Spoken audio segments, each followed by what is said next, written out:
Welcome to the Second Line Show. I'm Nola Nash. Let's let the good times roll.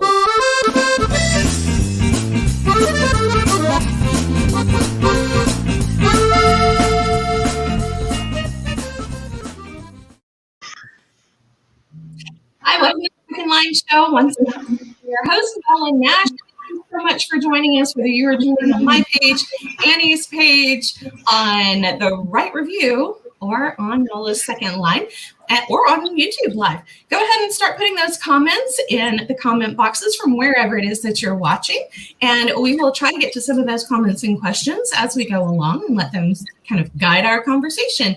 If we don't get a chance to get to you, never fear. Go ahead and put those comments in anyway, and we'll take a look at those after the show. And if you're watching on a replay, still comment for us, because it will send me a notification and I'll go check out what you had to say about the show. So thank you so much for joining us. If you have not given StreamYard permission to use your Facebook profile, then please go ahead and do that for me.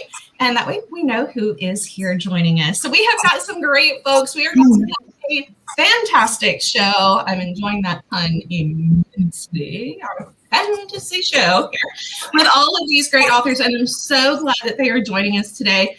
We had our day one yesterday, and one of the things that we learned through our day one is that everybody on that panel wrote something slightly different, although it fell under the umbrella of fantasy. And so part of our conversation last night had to do with how much there actually is in that world that is so targeted to different people. So there is a fantasy for everybody, whether you realize it or not, whether you think it's your thing or not. There is something fantastic for you in the fantasy world. So give it a shot. You don't know what you're going to like until you try it. So I'm going to let our authors go ahead and introduce themselves. Chris, thank you for joining us down there. Good to see you popping in. Hello. All right, we're going to go Brady Bunch style. We're going to start this way with Kevin, and we're going to go around the circle in our Brady Bunch. So Kevin, go ahead and tell us a little bit about yourself and your writing and anything else you choose to share with the people, no matter how weird and wonderful it may be, because this is a fantasy show. You can just share whatever you want. Have fun with that one.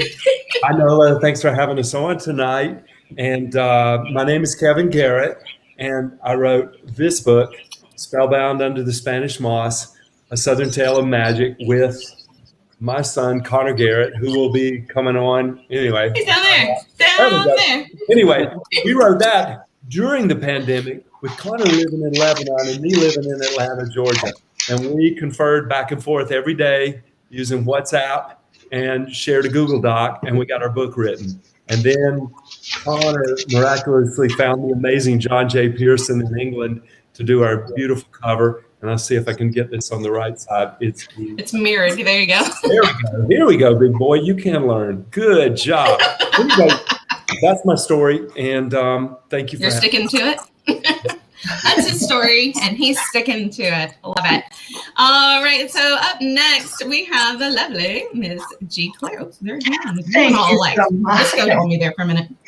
Oh, hey. What was that? Go ahead, whenever you're ready.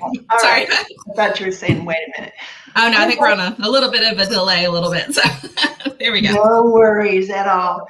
Okay, so I am a former art teacher, and as I was teaching, I just kind of felt this story kind of grow in my heart. And I don't know if you've heard it said that, kind of stories come in from the ether, and whoever is willing to give them birth into the world catches it and says yes. So I kind of did that with this story. The name of the book is, well, it's Mirror Image, but it's called, Dreaming in a Time of Dragons. And it is, as you know, a fantasy, and it's, I guess you could say, part coming of age, part a young woman just discovering who she is and what she can do, and the tremendous effect she can have on her world. So There's themes in it about forgiveness and restoration, redemption, many, many things. So anyway, that's my book. I love the cover of it too. It looks like a fairy tale book, and of course, bringing in those fairy tale elements. It's very, very cool. I love it. It looks just old, even as a brand new book. It's wonderful. Thank you.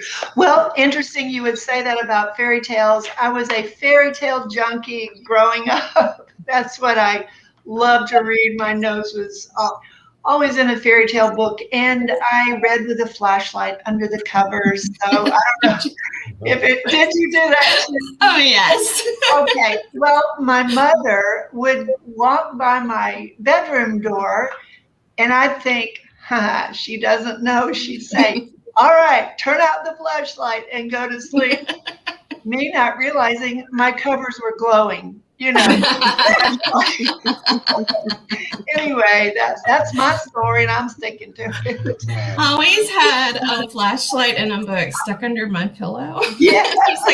I never thought my mom would notice, but it was really funny because once in a while she'd slide her hand under there, and she'd go to wake me up for school, and she'd pull it out, and she'd go, "This one looks really good." And we're like, "Oh, it's really good." Oh no, busted. Yeah. But she knew I was doing that, but I thought it was really sneaky. Oh yeah, I did too. I was so clever to do that. Oh yes, very clever. When we're young, we know everything. Yes. Right? Grown-ups are always clueless. Yeah, exactly. All right, one of my favorite people I'm welcoming back to the show, and I'm so glad that Kerry is here. Kerry was on the very first Second Line show, so it is awesome to have Kerry back again.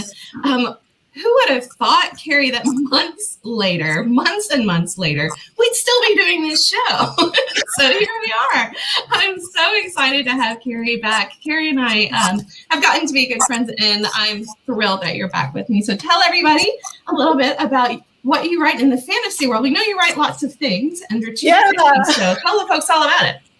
This is a complicated question. First, I have to respond to the thing about reading under the covers. I didn't read under the covers. I had my room was at the top of the stairs, so I could hear my mother coming. So I would just turn the light off real quick.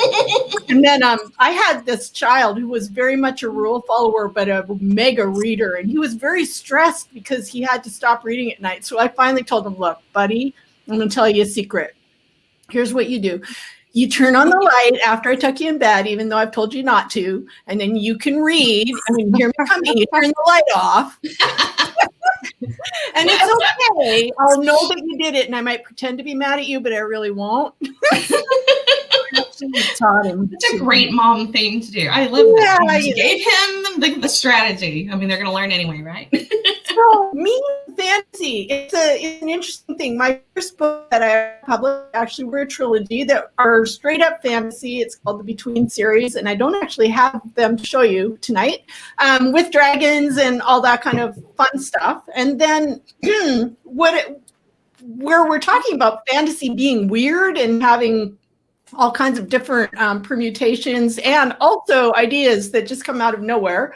I have my my Shadow Valley Manor series. So I love this one. I love the premise here. Before Dying, and the second is World Tree Girl, and the third one is Dead Before Dinner, and it was supposed to be finished in December, but I'm still writing it. So I don't know what to say about that.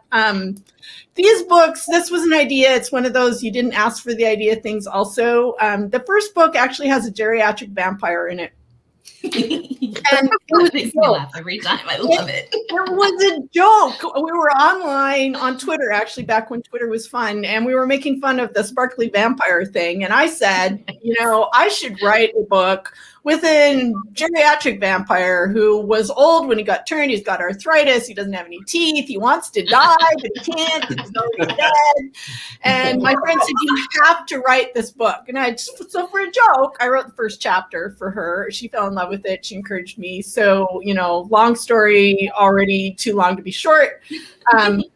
I wrote Dead Before Dying. We got it published by a small press. It did not exactly sell real well, so I got my rights back, and now I'm having fun learning how to do indie stuff with my Shadow Valley series, which is set in a nursing home, sort of a retirement home for well-off seniors.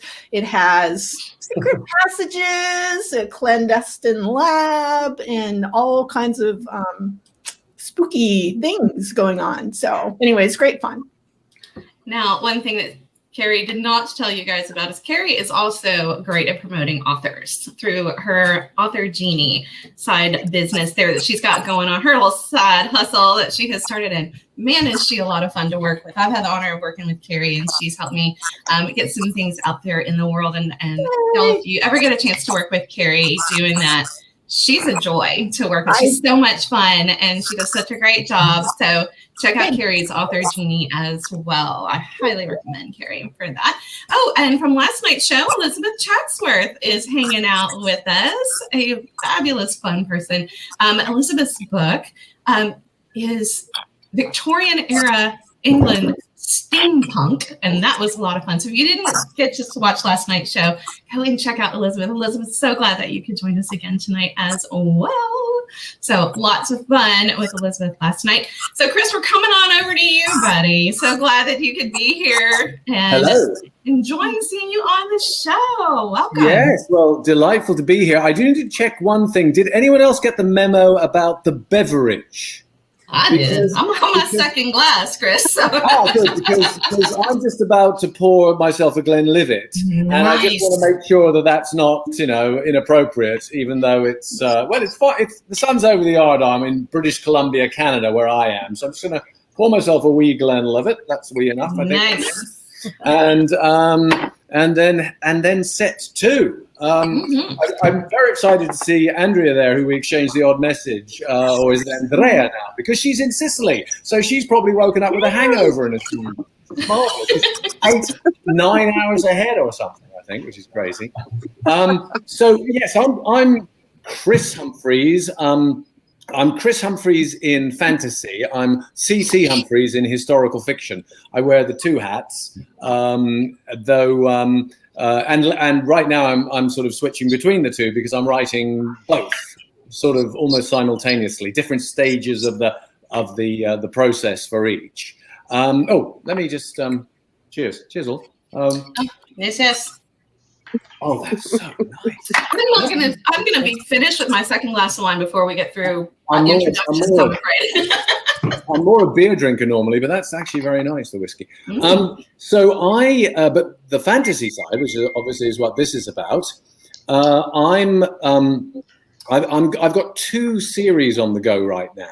One is the Hunt of the Unicorn series, which is actually it's called the Tapestry Trilogy. This is the first book of that, and this is interesting on a number of levels. One is because it was published by Knopf in New York years ago, and then I got the rights back. And then the second book, The Hunt of the Dragon, was published by Doubleday in Toronto, and then I got the rights back to that. So I wrote a third book called The Hunt of the Shapeshifters and published them all, sort of reissued them as an indie, which has been an interesting journey. Hunt of the Unicorn, I don't know about you guys, but I tend to disparage the idea of the boxes of young adult fiction and adult fiction and stuff. I just, try to write a good story. But this one concerns a young woman in Manhattan who is summoned through the famous unicorn tapestries, which are in New York, by a 500-year-old unicorn called Moonspill. And she enters Goloth, the land of the fabulous beasts. So those tapestries are kind of like the wardrobe in Narnia, and she has the classic refusal of call. I'm just a schoolgirl. What am I meant to do here? But she's got a whole adventure to have in that world 3 times because of the 3 books. I'm also, and the other thing about that is that I have a which way is it? Oh, there we go. A unicorn, a rampant unicorn is my family crest. Can you all see that? Yeah, I love that. My dad's ring, actually. Family crest implies that I'm British nobility, even though I'm obviously not. The family crest was developed by my great-grandfather, who was a horse auctioneer, but obviously decided he should be a gentleman. So hence the rampant unicorn, and hence why I wrote the series, actually. I thought, why the hell do I wear a unicorn on my finger? That's the one side. And I'm also writing a high epic fantasy for Gollancz in the UK right now. And the first 2 books are out. This is the first book. It's called Smoke in the Glass. I love that cover. Thank you. It's so there's the Chris Humphreys name. It's a little different from. I mean, it sounds like we're all quite different in terms of our fantasy. But when I say high epic fantasy, there's not an elf maiden seeking a king with a lost sword in sight. It's about immortality, really, and a world where the immortals are kind of the 1% in these 3 very different worlds. One's sort of Norse, one's kind of Greco-Roman, and one is Mesoamerican. And they all don't know about each other. But there's a 4th world that knows about them all, that don't have immortals and are coming to take them. So they've been promised something different from immortality. They've been promised conquest, basically, when the One is born, and the One is neither man nor woman. It's a very, very small summation of a very complicated plot. The first book, Smoke in the Glass, came out last year. The second book, The Coming of the Dark, came out just a couple of months ago. And I'm just about to get the third book back, which is called The Wars of Gods and Men. And that'll be book 3, and that will be done. Though I always say things are done, and then suddenly I'm writing a sequel 5 years later. So who knows? But that's it. That's me. Cheers. I love it. And I love what you said about not really fitting into that box of whether it's young adult or adult. Because I have to tell you guys, I've been reading the Tapestry series, and I'm on book 3, and I love it. I absolutely love it. And, you know, it's one of those things that I've enjoyed being able to recommend to my students, as well as something that I've enjoyed reading. And so I love those kinds of books that interest both me and my students, because then they're great books to talk about when it can cross that age group, and your books definitely do. So I've enjoyed that series very much. So good, thank you. Thank you for writing a good story for both the young and the old. As one of my students actually told me I was old the other day. They're lucky I teach online. That's all I can say about that. That was something they were talking about with anime, and I was apparently too old to get it. Watch it, buddy. Watch it. And they said, well, you're not really old. You're middle-aged. I'm like, I'll give you that one, I guess. I'll give you that. Old, I was not going to take. Andrea, we're going to let you introduce yourself all the way from Sicily, and we're all very jealous of that. Okay, well, first of all, it's really nice to be here. It is, it's 2 a.m. in the morning or thereabouts, and I've just woken up about half an hour ago, tensely, with our sort of bedraggled-looking hair.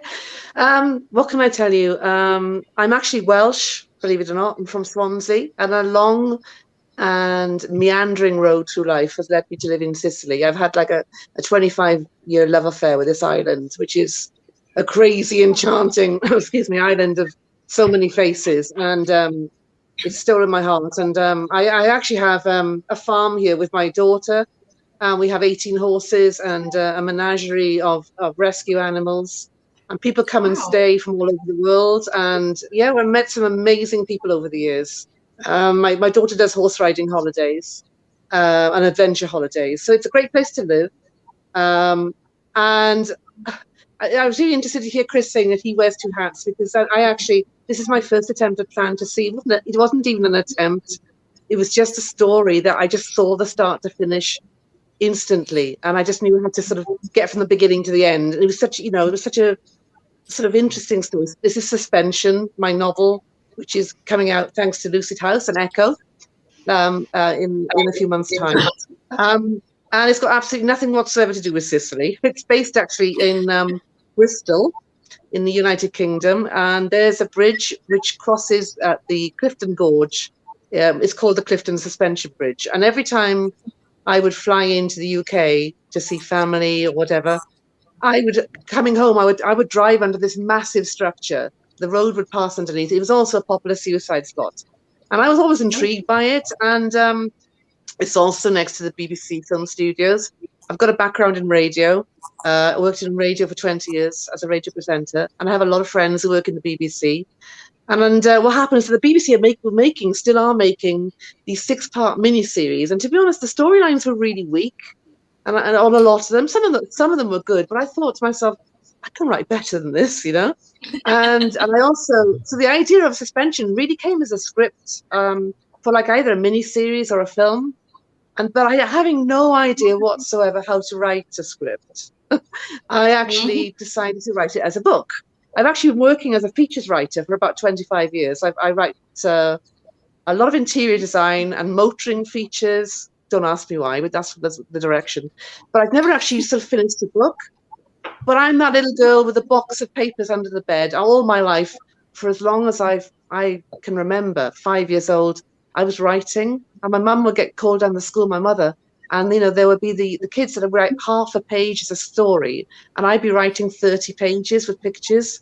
And they'd be saying, look at this, you know. So it's a lifelong thing to love writing. But I hadn't actually written a book. And I just thought, having written about 300 or 400 magazine articles, it's about time I did. So literally, that's how Suspension came about. It was a bit of a thing that I wanted to finish something because I've got so many half-written books. And then the other thing was, like I said, I saw the story from the beginning to the end. I didn't realize it was even fantasy. I just knew how to write it. And it is about time travel. It's about a girl who basically, called Carla, who just falls asleep and doesn't wake up. And she's in her early 30s, and she's an English language teacher. And that was actually me in some ways, because I was an English language teacher, and I was living in a flat, not in Bristol, but in Malta at the time. And I kept thinking to myself this one night, I was feeling a bit sorry for myself. I thought, God, I could die, and they'd find me days later, you know. And the idea is that she dies, but she doesn't pass over. She stays in spirit form, and she's trying to walk through walls, and she's having this discovery that basically she doesn't want to accept that she's dead. Anyway, it turns out, in a very long and drawn-out way, that she's what's called a dream walker, which is somebody that helps people finish their stories before they can pass to their version of heaven, whatever that is for them. And this is something which, again, is a storyline in our family, because apparently I come from a line of witches, which I Lovely. Yeah, I know. Talk to you about that. I know. Well, I knew it was there in my grandmother. My grandmother talked about it, and I've had some sort of like psychic experiences as well. And then I got talking to somebody, and it turns out that it was something that's in the bloodline on the female side. So again, this went into the story. And it is about traveling back and forth in time. The gatekeeper of the portal, the bridge is the portal of how she uses this to travel, is actually Isambard Brunel, who was the great civil engineer who actually built it. He was an incredible character. He was like a rock star in his time. So he's in there. Oh.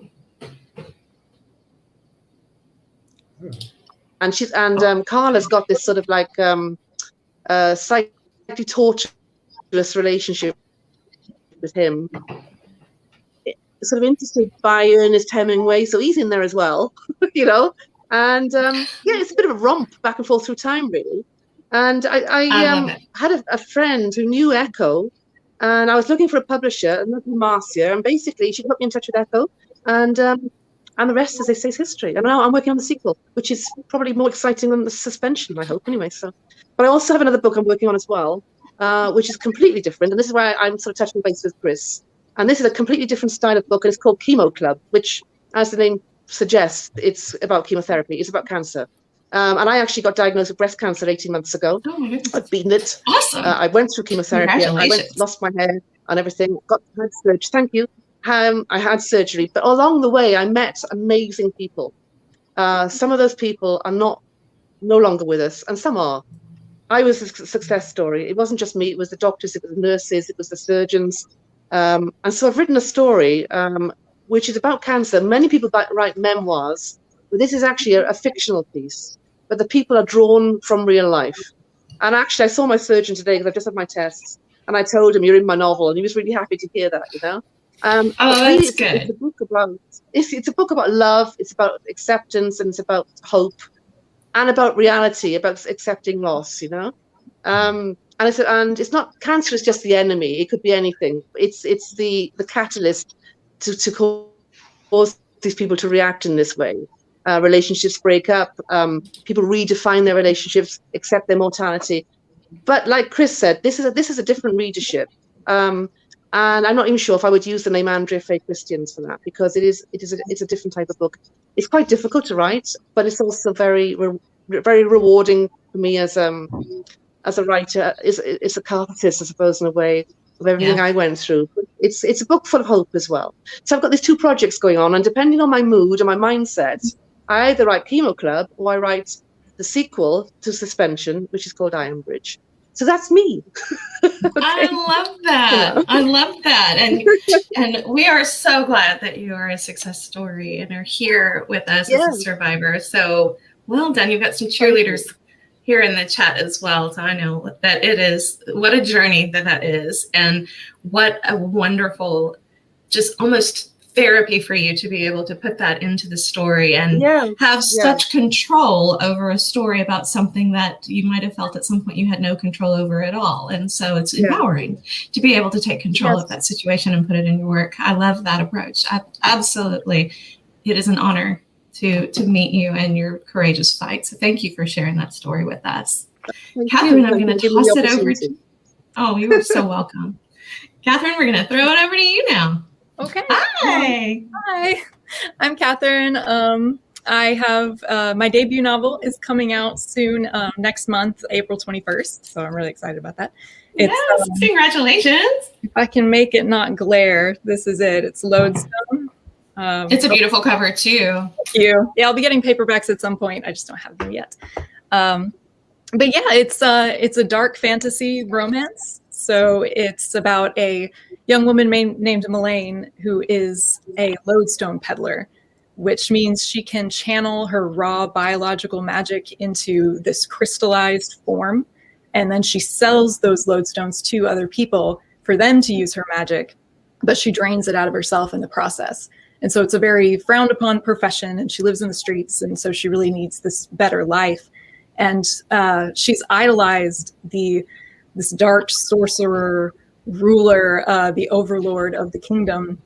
And it's because he has power, regardless of how he got it, whether it's gray area or evil, or, she doesn't care. She needs power. She wants power to get out of her life. So she manages to gain an audience with him. And she's surprised to find that he's really weak and sickly. Something's wrong with him. And he needs her lodestones to give him strength. But in return, he'll train her as his apprentice. And so she agrees.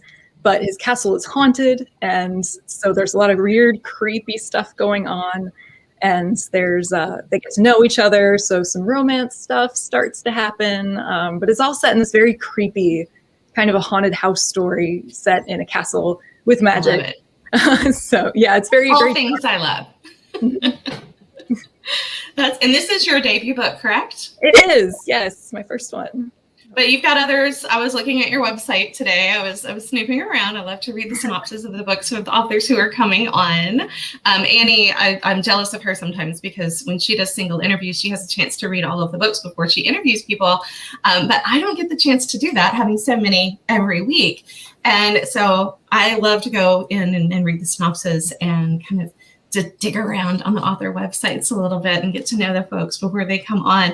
And your other books that are coming out look amazing as well. So lots of fun stuff coming up. Keep your eyes on Katharine Forrister. She's got some great stuff that is coming out. So looking forward to Lodestone. That one sounds so fun. I mean, right up my alley for sure. All of these are. I mean, that's the great thing about fantasy is I love to read all of the historical fiction and just fantasy stuff, and I'm just always in awe of what other people can do with their fantastic worlds, and it's so much fun to read.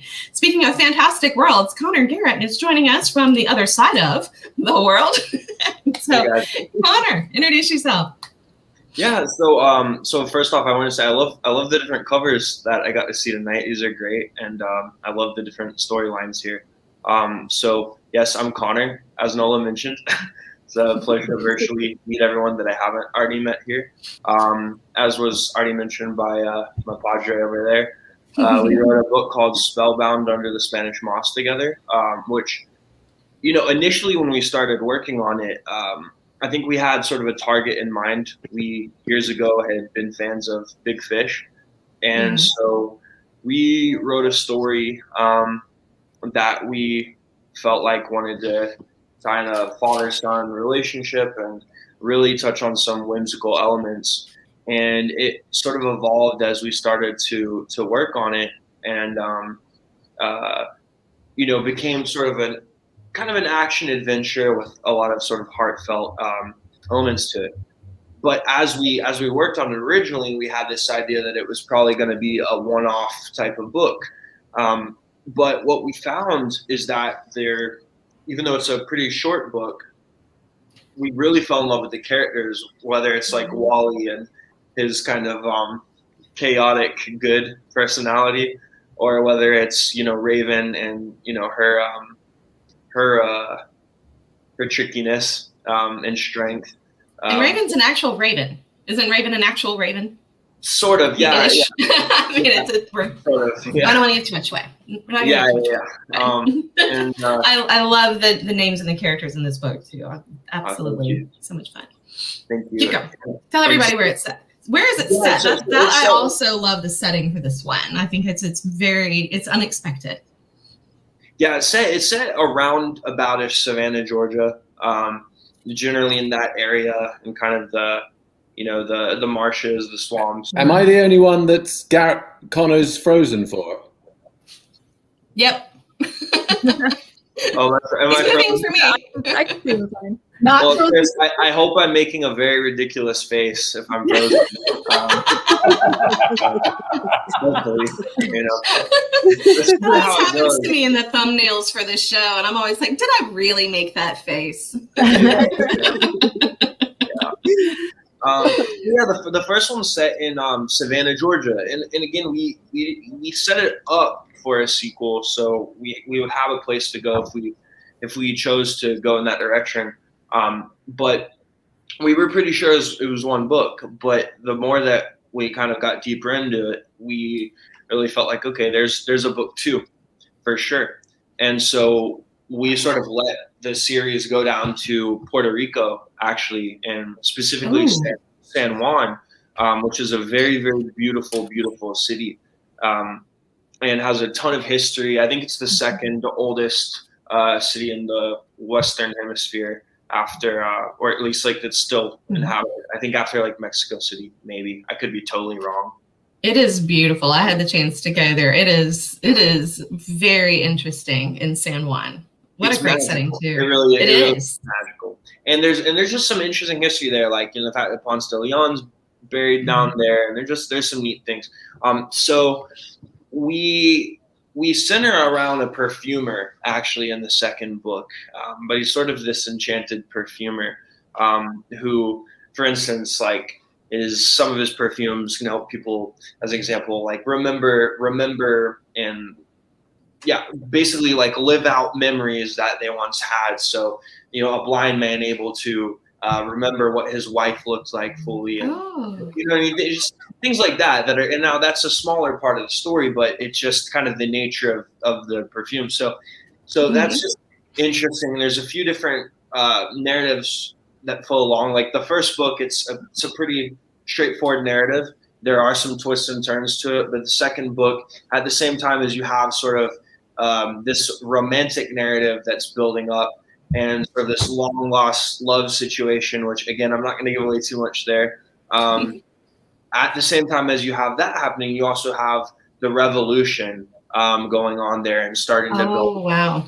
And then you also have the characters from the first story weave in as well. So it's a sequel to the first, but it's kind of an indirect sequel where it takes a minute for them to come in, and then it leads to now. So the point is that we're working on the third book. So what we thought was one book has turned into 3, and the third book is really where I think we're going to be able to explore like deep fantasy, because the third book, as you appreciate, Nola, is set partially in New Orleans, and then the other half is in the Underlands, which is sort of this dreamscape of a world. So So that's my big rant about it. I'm really excited, so I could go on and on about it, but I'll just stay. I love all of that. I love all of that. I'm telling you, I go kind of fangirly on the fantasy shows here. I go fangirly all the time when I have this opportunity to talk to these amazing authors, and like, this is what I do every week, and it's awesome.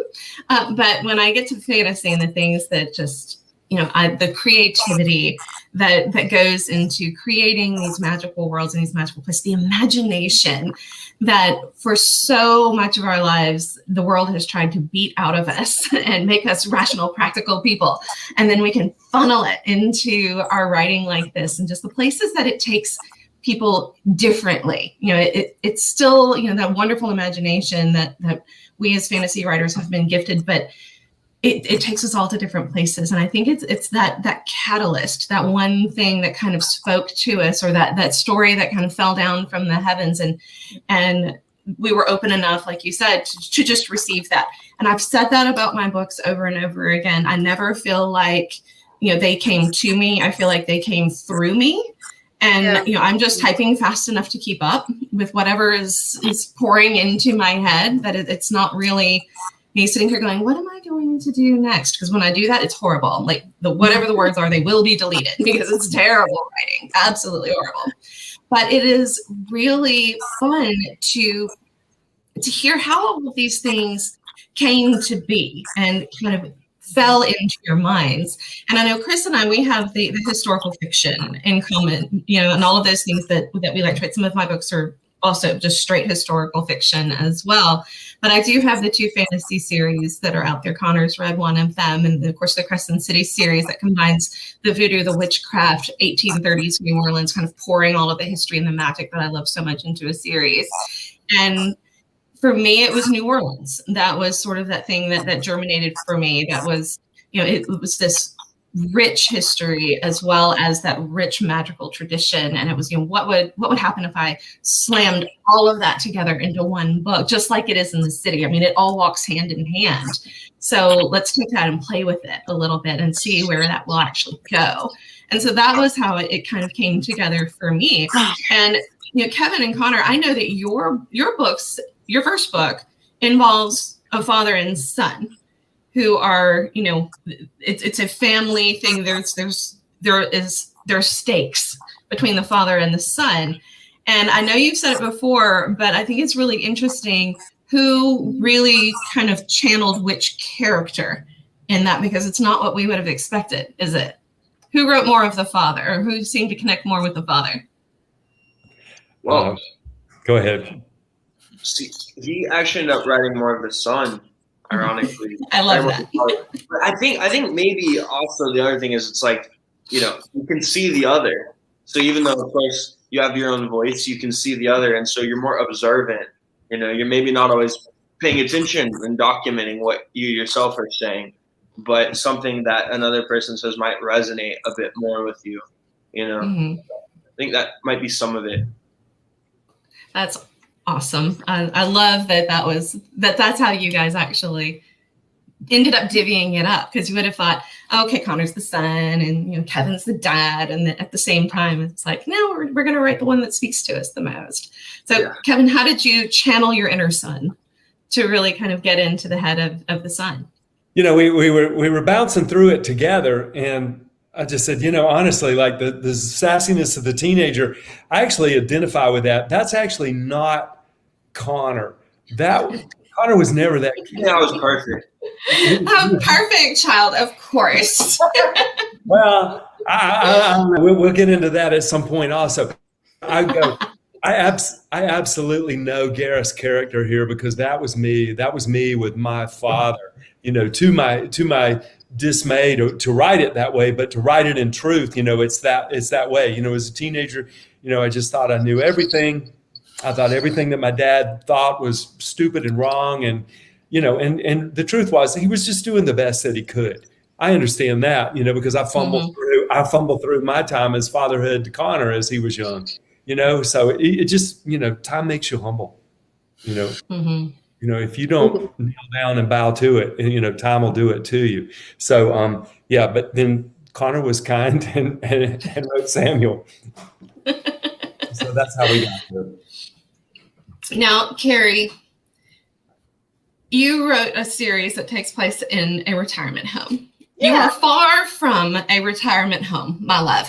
So how do you put yourself in this retirement home setting where all of this madness, including a geriatric vampire, which I'm sorry, cracks me up every time I think about it? Well, how did you get into the retirement home feel when you were so far from it? Yeah, the vampire came first. That was the spark of the idea. But after him came my main character, Maureen, who is, when I first wrote her, I was a little bit younger, but she's not that much older than me. Maureen is turning 60. She's been a paranormal investigator for years, and she got wounded, and they don't really want her anymore. And her husband wants a divorce. So the door that's open to her is to go, sort of undercover in this retirement facility for some rest and relaxation. First off, I have been in my life a nurse. I never like to say I am a nurse because I worked as one, but I never identified. If that makes any sense to any of you. Yeah. I can never say I'm a nurse. It's like, no, I'm a writer. I worked as a nurse. So anyways, I have been in retirement homes of all different kinds. And I have this wonderful history of relatives who were just feisty and my great grandfather, the story is he was like in his 90s up on the hill getting firewood, and he died when a tree branch fell on his head. Well, it's good. I mean, if you're going to go, that's going to go that way. Seriously, none of this wasting away stuff. So can I just say, Kerry, I'm off camera, aren't I? I just say my grandfather died collecting wood for a friend who he was coming around for dinner, and my grandfather was in a Norwegian, and some kids found him holding the firewood beside on the forest path. So there you go.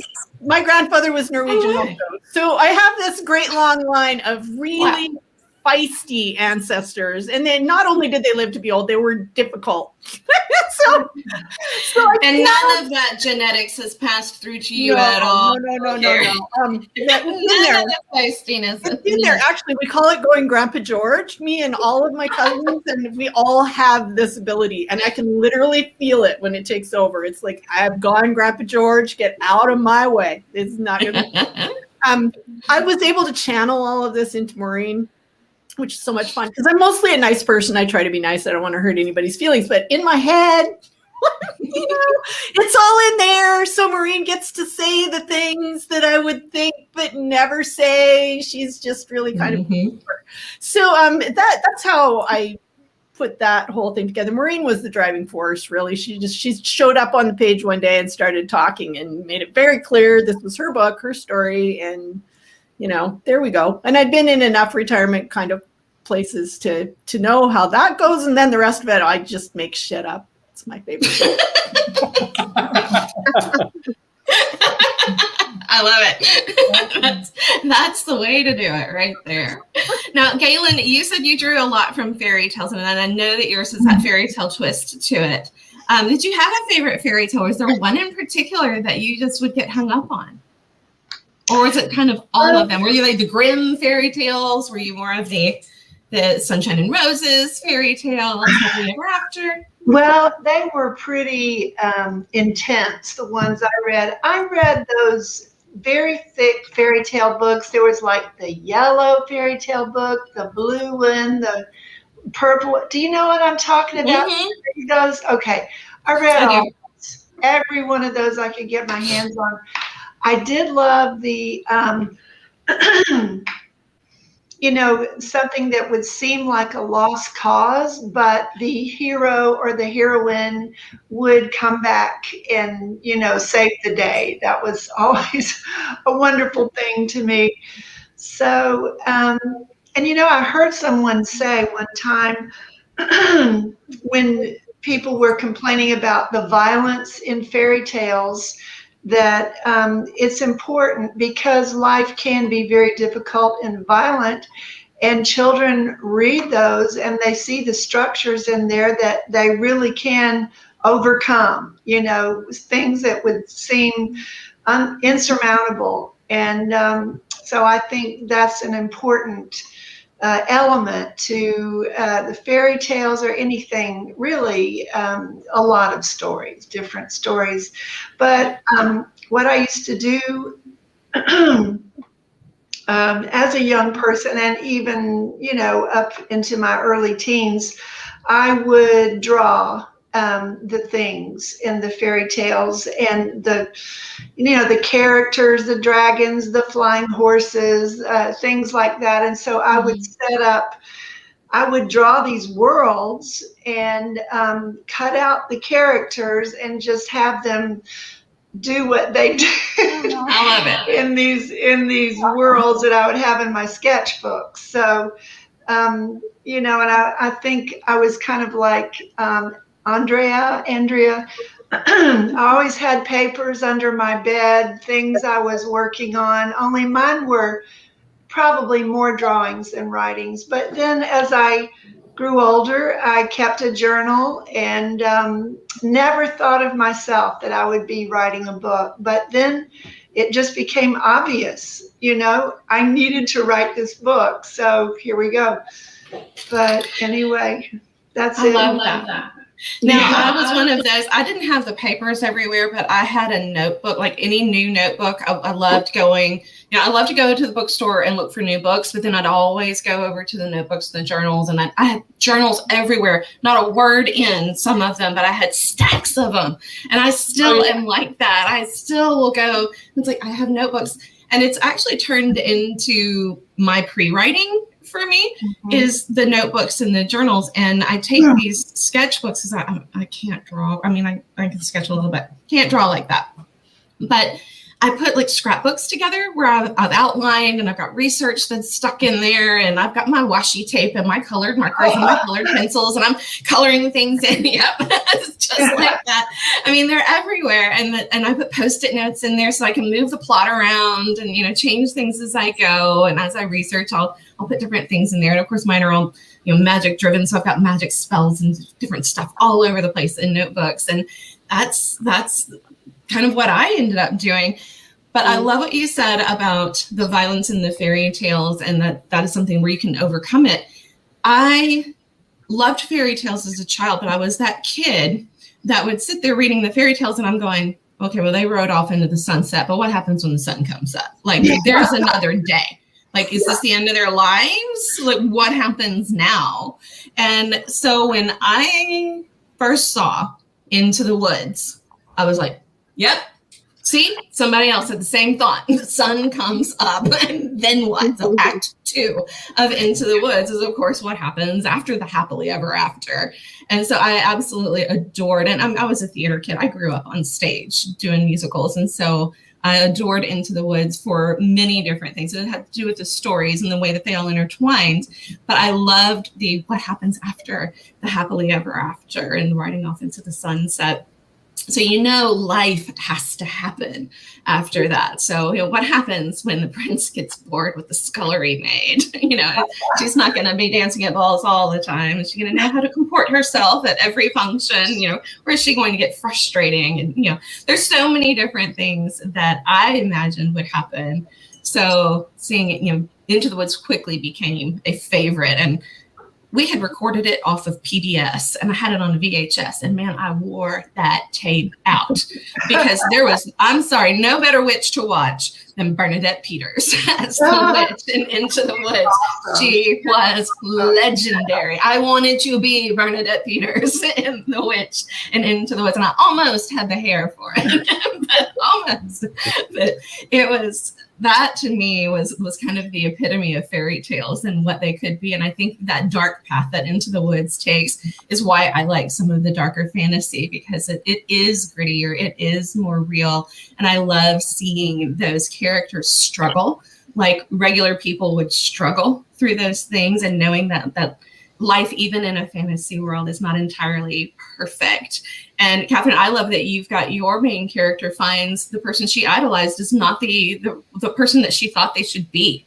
And so having to come to grips with the fact that maybe the ones we idolize don't necessarily deserve it. And perhaps they need us more than we need them.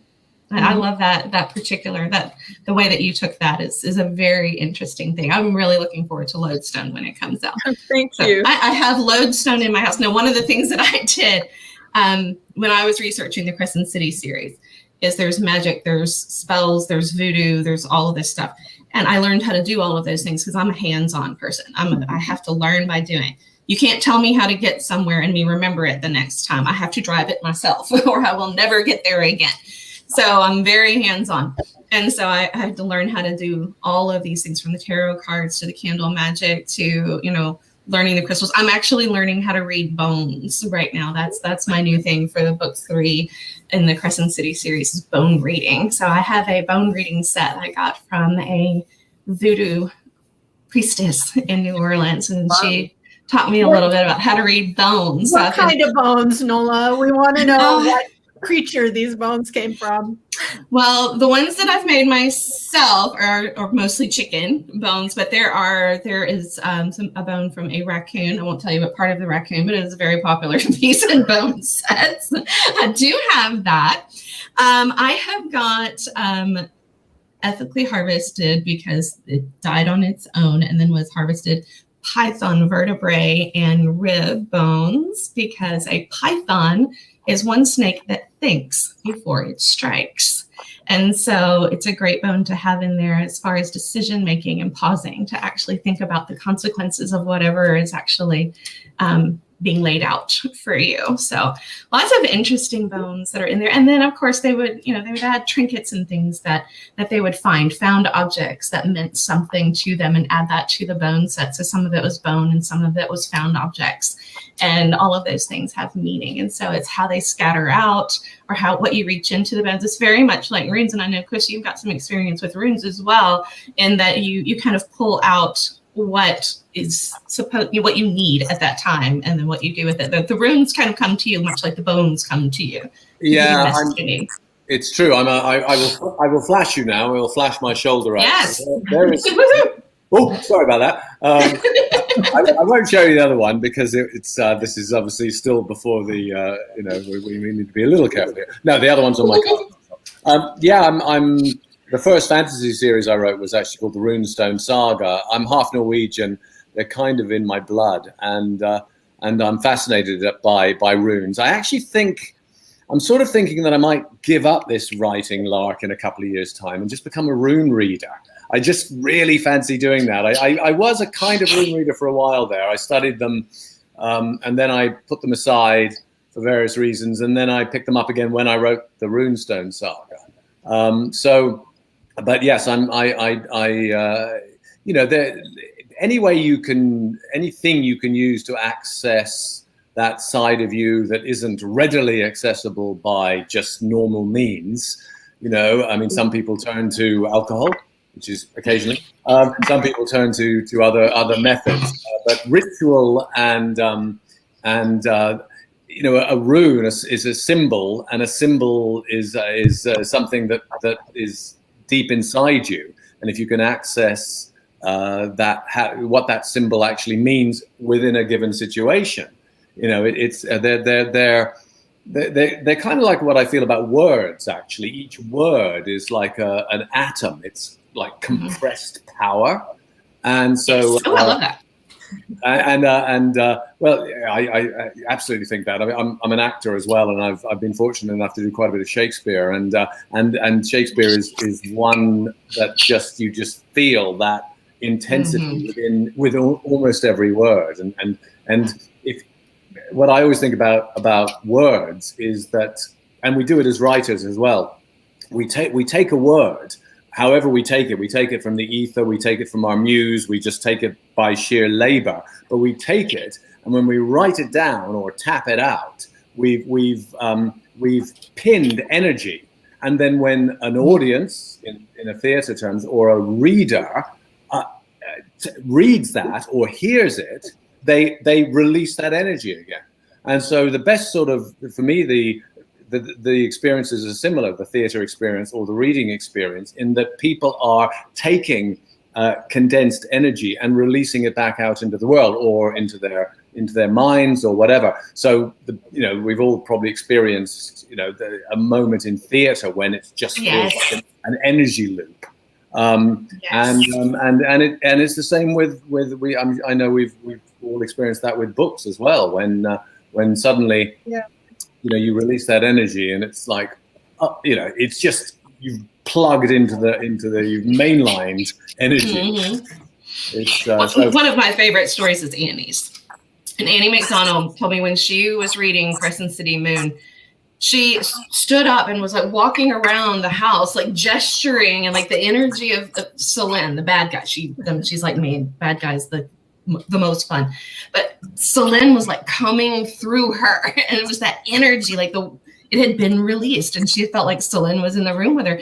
And I love that we can have that effect on readers. You have your characters have that effect on you, and you hope that it has that effect on the readers as well. And like you said, those moments in the theater, there's nothing like playing to an audience that gets it, and that exchange of energy. Your performance is better as an actor when that energy is flowing between you and the audience. There's some magic there that is just unbelievable. It's the best feeling in the world. May I? I'm terribly sorry to do this, but may I just quote Shakespeare for a moment? Because please quote Shakespeare. I love Shakespeare.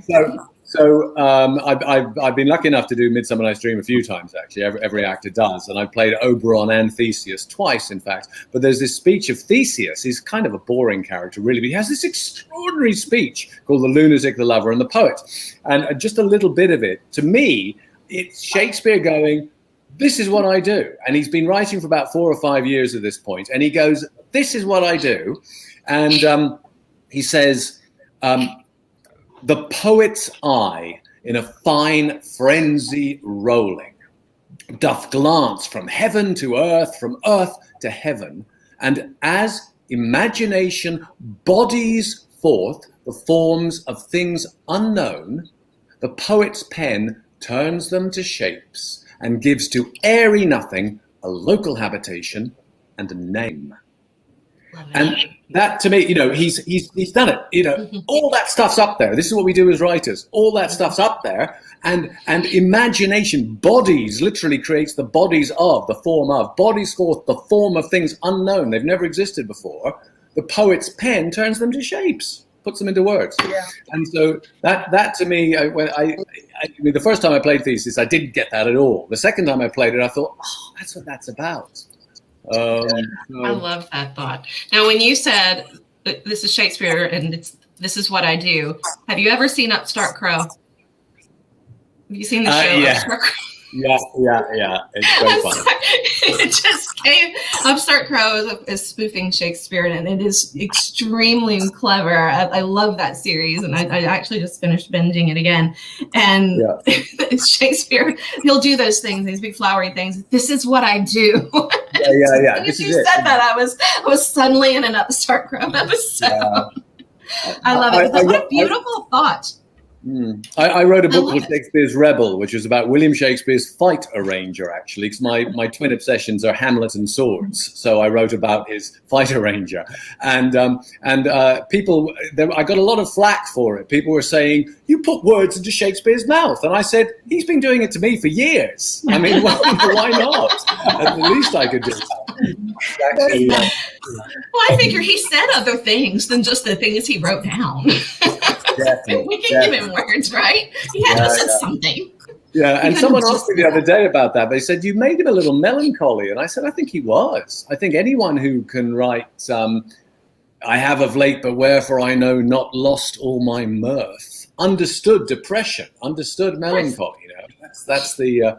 sorry, I'm turning into this evangelist on a fantasy panel for Shakespeare.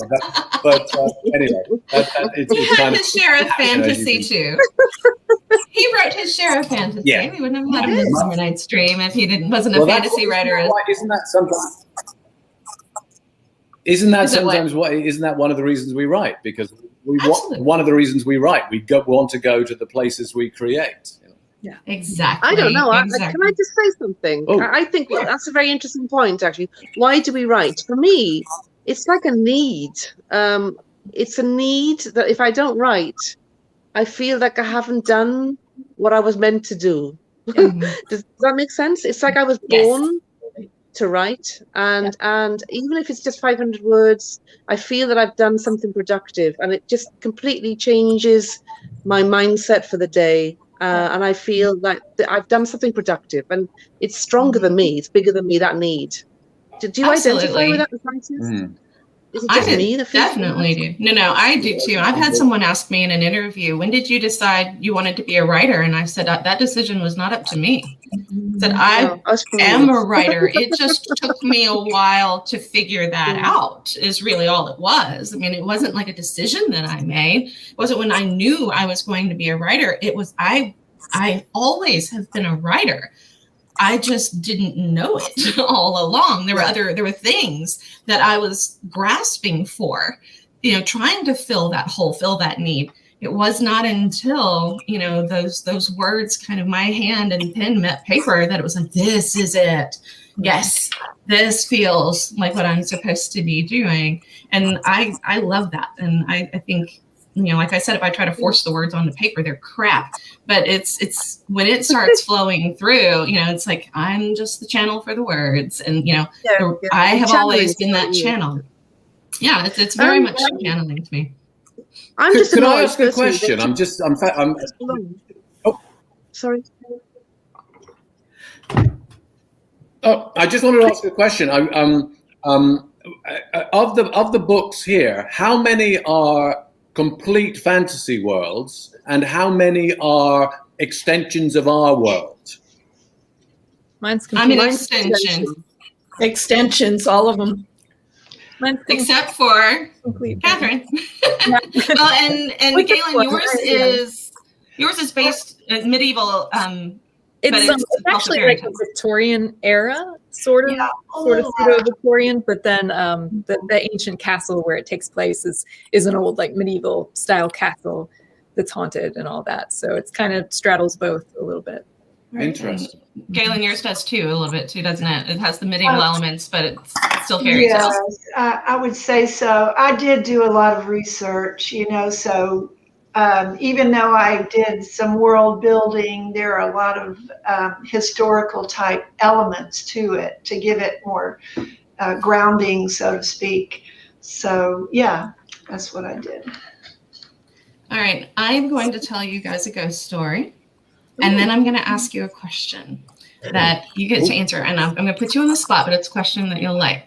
So for our New Orleans history and mystery, because we could talk all night, I would love to, and I know you guys probably have other things you need to do, or perhaps go to bed, those of you who are in the middle of the night. We're going to talk tonight about the old Absinthe House, which is on the corner of Bourbon and Bienville in the French Quarter. The old Absinthe House has been several businesses that began as a warehouse in 1807. At least that's what it says on the sign. However, the plaque on the wall of the building says 1806. So clearly, record keeping, no one's forte at that time. So it's up for debate there. But here, the merchants, I'm going to call them Pedro and Francisco, because down in South Louisiana, we call everybody by their first name. But so Mr. Pedro and Mr. Francisco, because I am not attempting that last name, became an integral part of the infamous pirate Jean Lafitte's New Orleans operations. And I teased this before the show today. We were going to talk about one of my favorite New Orleans people, and it is the pirate Jean Lafitte. Love him. He's actually working his way into book 3 of the Crescent City series. So loving Jean Lafitte. He used the warehouse to smuggle goods to and from the warehouse through secret tunnels. At least that's the legend. Understand that New Orleans is below sea level, so very much like basements, tunnels would fill with water. So we're going to go with passageways, because tunnels might have been a term used rather loosely. They would have been swimming those goods there instead of actually smuggling in the traditional way. So probably passageways. The tunnels have never been found, and that's probably why.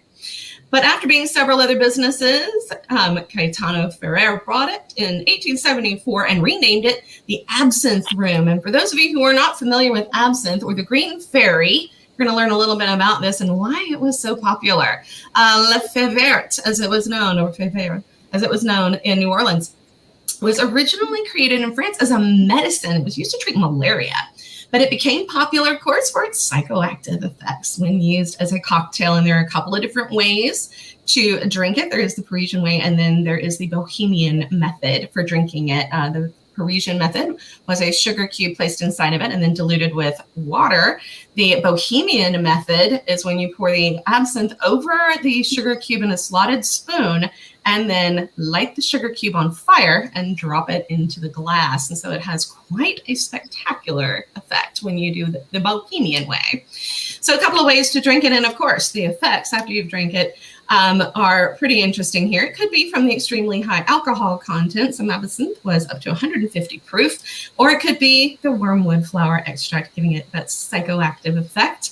But they could experience strange perceptions of color and sound, and of course, liberation from personal and social constraints. And because of this, it became a favorite inspiration endowing beverage of artists and writers alike, such as Hemingway, Joyce, Picasso, go figure, Oscar Wilde, and Toulouse-Lautrec. Now, it was banned in 1915. Coming up on the era of Prohibition, it was considered far too dangerous for people and all of the effects that it had. But it did make a comeback when medical science decided that was all a bunch of hooey from the prohibitionists, and it wasn't nearly as bad as they said it was. Back in 2007, absinthe made a resurgence. And so, of course, you can buy absinthe now. So for more than 50 years before the drink was outlawed as a narcotic, the absinthe room thrived. And it's likely that many may have succumbed to the drug trip with the narcotic drink and died, which accounts for the number of spirits that still keep their party going earthbound here in the old absinthe house. So some of those spirits wander in a stupor, while others appear to be having a pretty wild time. They are partying on. Staff reports that bottles and glasses are moved by unseen hands. There are cold spots they can't explain, as well as unexplained breezes. And of course, the feelings of being touched, pushed, or bumped as if you were in a crowded bar, even when the bar is empty. And here's a little Easter egg for those of you who watched the show last night. This picture of the old absinthe house sitting here on the corner of Bourbon is back there in that top left corner of the picture. That sign is the Hotel Monteleone, which is the hotel that we talked about last night. So if you did not get a chance to watch last night's show, go learn all about the hauntings in the Hotel Monteleone over there on Royal Street. So you're looking at the Absinthe House here on Bourbon. The hotel is on Royal, and just a couple of blocks back from the hotel is, of course, the famous Crescent Bend in the Mississippi River back behind it. Now, we're going to talk a little bit more about Jean Lafitte, who is perhaps the most famous ghost of the old Absinthe House. And of course, just about every building in the French Quarter will attest to having Lafitte there at some point. And given the fact that he absolutely was given pretty much free reign of the city, the claims are probably fairly legitimate there. He was pretty much everywhere. So his attachment to the building, though, comes from when it was the warehouse and not the narcotic bar. And this also could be because of his affinity for the place, as well as a legendary meeting between the pirate Lafitte and Andrew Jackson before the Battle of New Orleans during the War of 1812.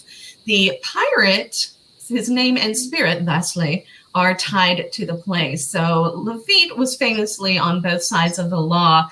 And of course, Lafitte and his fleet are what helped, and his armory, he had quite a store of cannons and artillery, helped save the city from the attack of the English.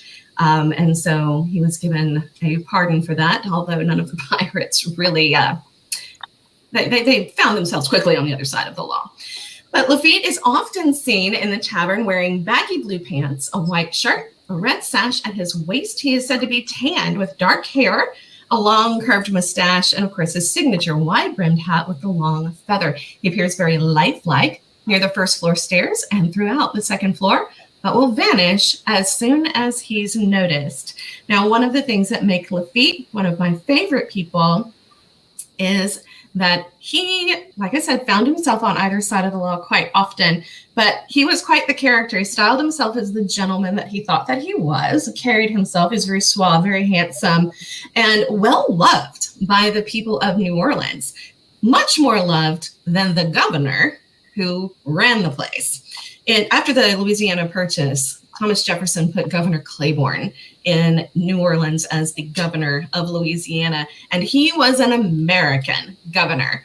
And the French who settled the place, didn't like the American Governor Claiborne and made that quite clear, tormented him regularly. But they loved Jean Lafitte because he would get them all the wonderful things that they couldn't get any other way. And so Claiborne had it in for the pirate king. And so he offered a $500 reward to anyone who would bring him Jean Lafitte. Lafitte, however, countered, offering $5,000 to anyone who would bring him Governor Claiborne. Oh, that's funny. Yep. And given the popular sentiment at the time, the person who was most likely to get their man was Lafitte. He was most likely going to have to lose $5,000 because the people did not like Claiborne. They were going to give him up. So I told you we were going to have our lagniappe question. Lagniappe is a Louisiana word for a little something extra. So you find yourself on Fantasy Island. I couldn't resist. I had to do it. Fantasy Island. And Mr. Rourke will give you the powers of a mythical creature during your stay. What creature and their powers do you choose? So you get off the plane from Fantasy Island with Tattoo and Mr. Rourke standing there. And he says, while you're here, your week-long stay on Fantasy Island, you get to, you can be a mythical creature.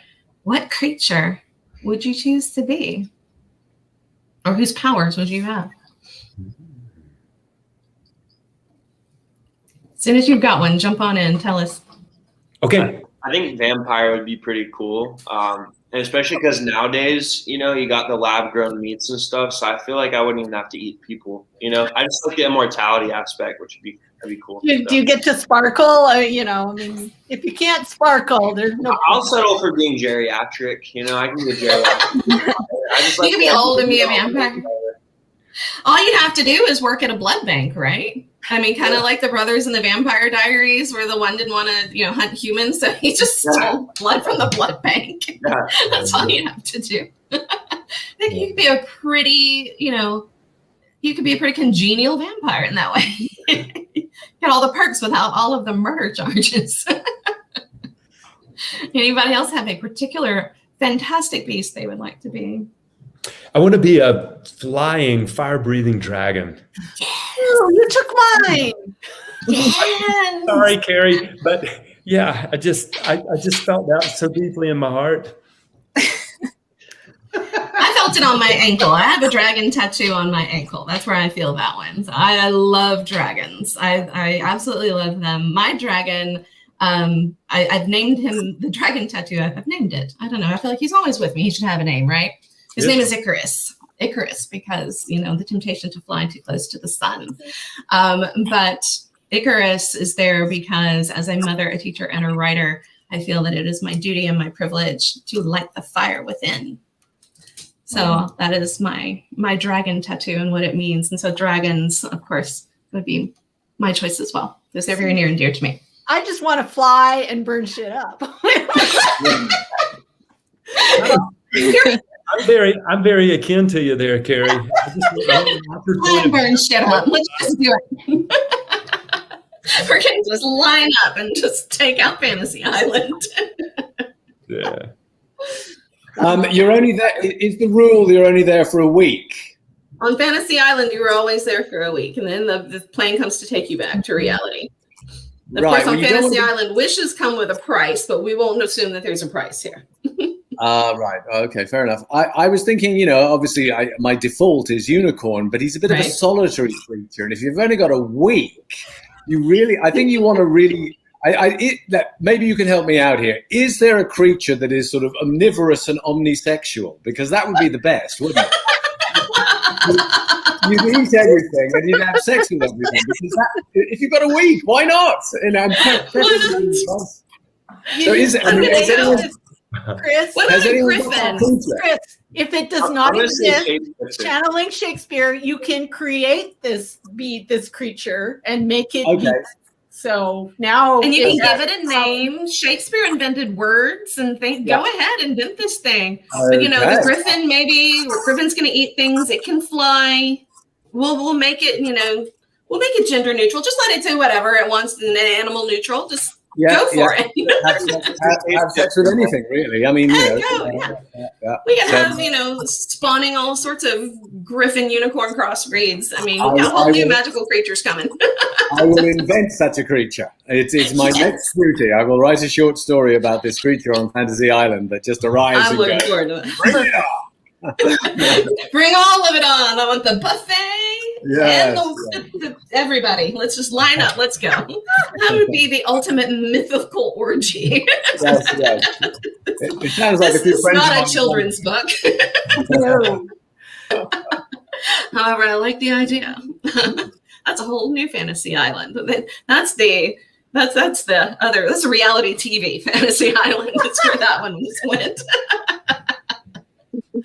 I love it.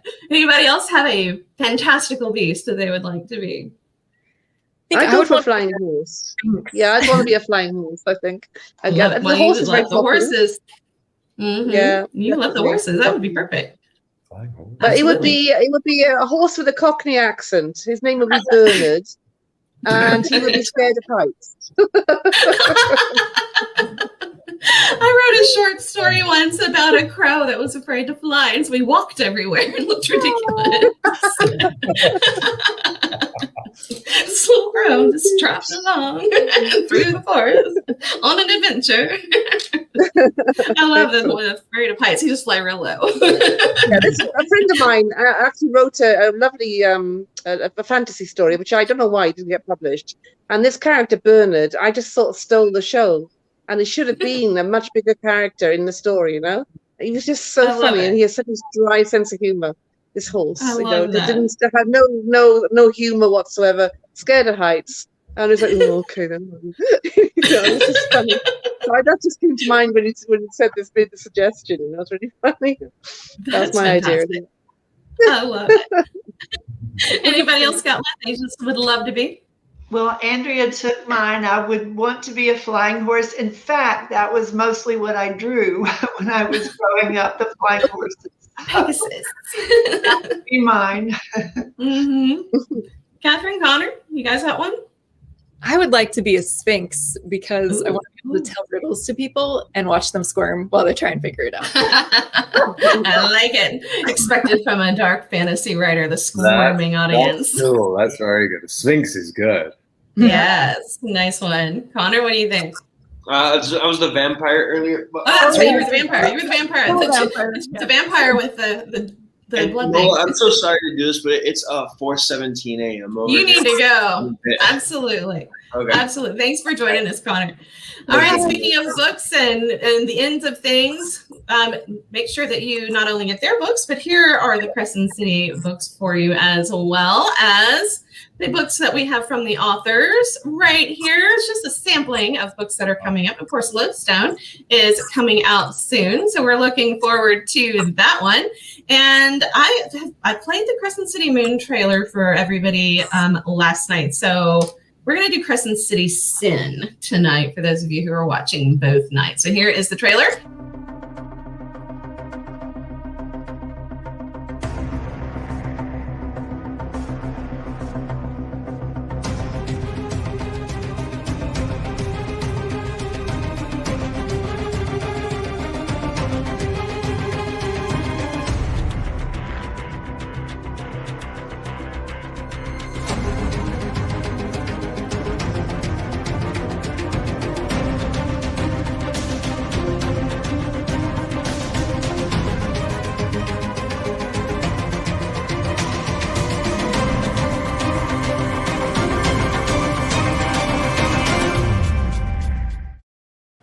All right, and there's Crescent City Sin for you.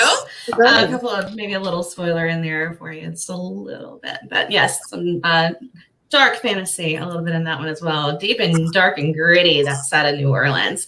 And if you guys did not get a chance, those of you who are watching, did not get a chance to watch this from the very beginning and you want to go back and see it, of course, you can check the feed that you are currently on, Or if you don't have time tonight to watch it, go ahead and check out Nolan Nash Entertainment on YouTube. That is the channel on which Annie and I keep all of the past episodes of the Second Line show, as well as some of the fun special events that we have done, including the dating game that Chris Humphreys was on with us. So that was an awful lot of fun. The dating game is there on that channel. Can I give away who won the dating game?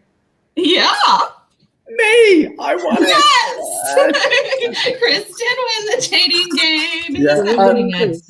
Nola, may I make a brief? If anyone out there, not obviously our esteemed authors here, but anyone out there who's watching wants to do a fantasy workshop, I'm teaching one this Saturday, British Columbian time, Pacific Coast time at 10 o'clock in the morning. And I've just posted the website. It's called papercoversrock.ca. And I'm just going to teach an hour and a bit on fantasy. So if anyone is thinking out there who's thinking of starting out and wanting to delve into a few secrets of fantasy, I can guarantee that I will know none of them. But but I will bullshit my way through an hour. So if anyone wants to come in and listen to me blather about fantasy, they're more than welcome.